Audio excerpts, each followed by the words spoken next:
अब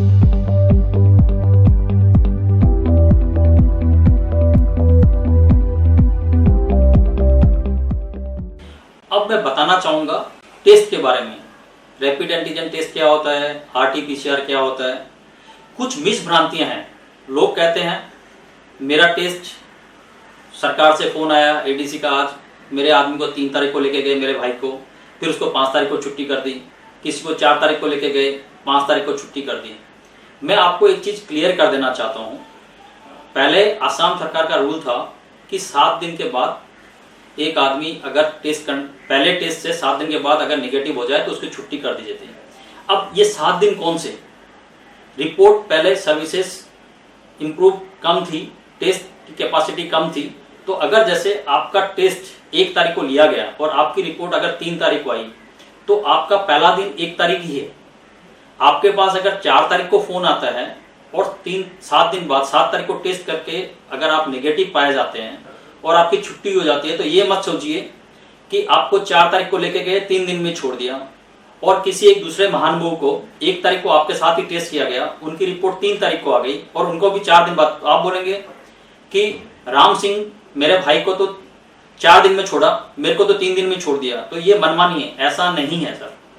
ये आपका दिन गिनती होता है जिस दिन आपका पहला टेस्ट लिया गया हो, ठीक है। अब अभी असम सरकार की गाइडलाइंस चेंज कर दी गई है भारत सरकार के साथ साथ। ये देखने के बाद कि बहुत बार ऐसा देखा गया है, जिस कोविड-19 रोगी को 7वें दिन हम छुट्टी करते हैं और 10वें दिन के अंदर कुछ रोगी ऐसे पाए गए कि वो 7 छुट्टी होने के 10वें दिन के अंदर ही 7 से 10 दिन के अंदर वापस कंडीशन खराब करके आ गए। तो अभी गाइडलाइंस में है कि पहले दिन, जिस दिन आपका पहला टेस्ट होता है जिसमें पॉजिटिव आता है, वो डे 1 है। 9वें दिन हम आपका टेस्ट वापस करते हैं और सब ठीक रहता है तो 10वें दिन आपकी हॉस्पिटल से छुट्टी कर दी जाती है। ये तो रहा हॉस्पिटल से रिलेटेड। अब टेस्ट आते हैं, अभी 2 तरह के टेस्ट हो रहे हैं। रैपिड एंटीजन टेस्ट, जिसकी रिपोर्ट हमें 10 से 15 मिनट में मिल जाती है हर काउंटर पे। जो कोविड स्क्रीनिंग सेंटर है वहां पे आदमी रहते हैं जो हाथों हाथ बता देते हैं।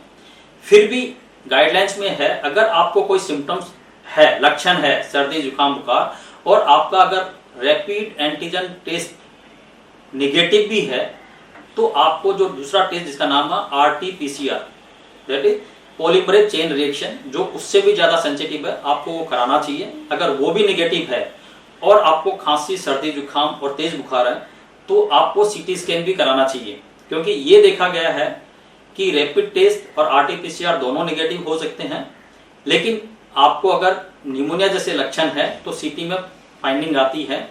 और गाइडलाइंस ये कहती है कि अगर आपकी सीटी में भी कोविड-19 के लक्षण है तो आपको कोविड के जैसे ही ट्रीट करना चाहिए।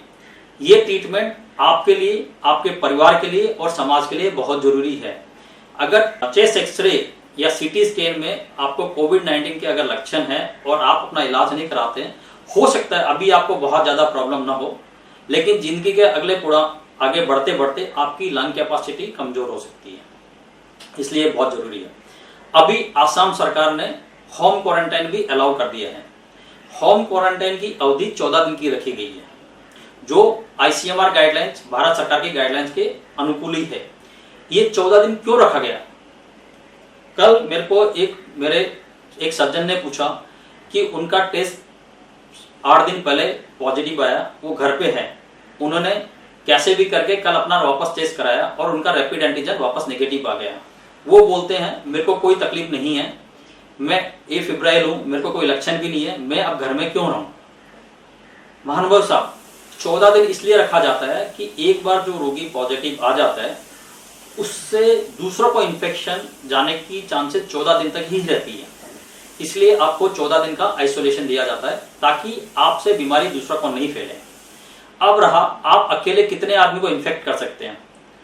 डाटा और स्टडी जो संसार में की गई है और WHO से की हुई है, प्लस आईसीएमआर ने भी देखा है, उसने ये बताया एक कोरोना इन्फेक्टेड आदमी दूसरे 2.5 नॉर्मल आदमी को इन्फेक्ट कर सकता है, 2.5 से 3 आदमी को नॉर्मल इन्फेक्ट कर सकता है। तो अगर एक आदमी 2.5 से 3 को इन्फेक्ट करता है, वो 3 उस 9 को इन्फेक्ट करेंगे, वैसे करते ये चेन बढ़ती जाती है।